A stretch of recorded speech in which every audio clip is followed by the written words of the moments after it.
¡Viva la Niña de Salobral! ¡Viva! ¡Viva el Niño Jesús! ¡Viva! ¡Viva San Cristóbal! ¡Viva! La campana, venga, ya que santificado sea tu nombre. Venga a nosotros que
Perdón.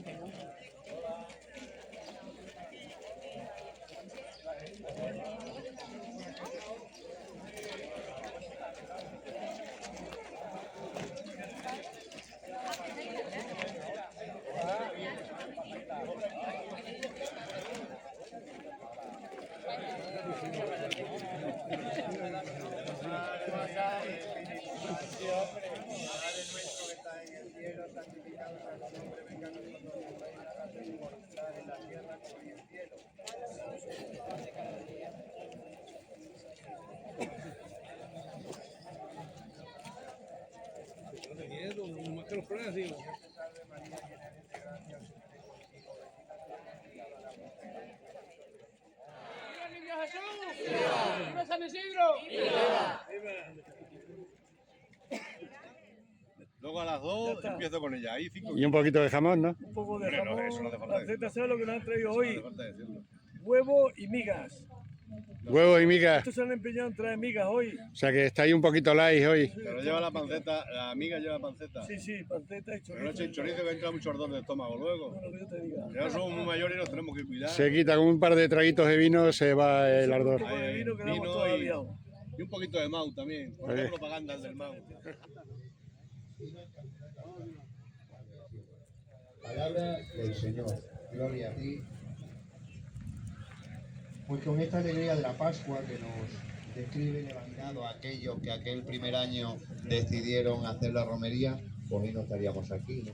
Entonces siempre tenemos que estar agradecidos, siempre tenemos que darle gracias a Dios y en nuestro caso a la Virgen porque nos sigue concediendo esos favores, ¿no? Que muchas veces sin darnos cuenta, pero que son realidades que nos hacen sentir su presencia, su cariño y sobre todo su amor materno. Aquí está para ser también pues una romera más y una que comparte también con nosotros hoy este día especial, ¿no? Digamos que aparte de la familia, la gente que conocemos, bueno, pues aquí está también ella para que vengamos a estar un ratito.